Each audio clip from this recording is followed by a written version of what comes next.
Britain, Canada, Australia, Portugal all recognized a Palestinian state yesterday as world leaders are now arriving in New York for the United Nations General Assembly. The move is intended to promote a two-state solution, prompting a furious response from Israel. NBC's Matt Bradley has more from Tel Aviv.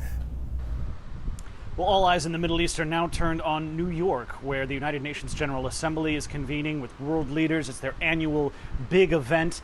Netanyahu, the prime minister of Israel, is planning on speaking on Friday, where he will likely deliver a somewhat defiant speech, according to people who are briefed on the matter in the Israeli prime minister's office, but one that will be looking forward to basically a new Middle East, the kind of thing that Benjamin Netanyahu has been saying for much of the past 2 years. Now, the defiance is going to come in the face of increasing recognition by Western countries, including, just lately, Britain, Australia, Canada, and now Portugal, of a Palestinian state. Now, this symbolic move has caused a lot of hand-wringing in the halls of power here in Israel.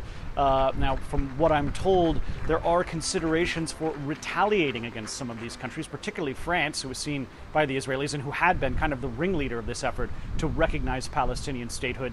Some of the options being discussed are basically moving some of the areas that are now under strict Palestinian control in the West Bank into full Israeli control in the West Bank. Now, this would cause a lot of anger among Palestinians in the West Bank and really among Arabs throughout the Arab world.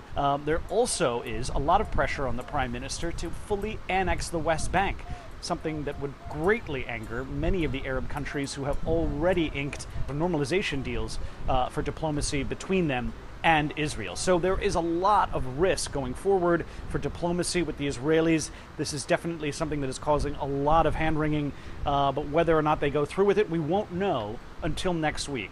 That's after the Prime Minister meets with President Trump in Washington. And from what I'm told, any moves, especially retaliatory ones, are going to be taken in close consultation with the United States. Matt Bradley, NBC News, Tel Aviv.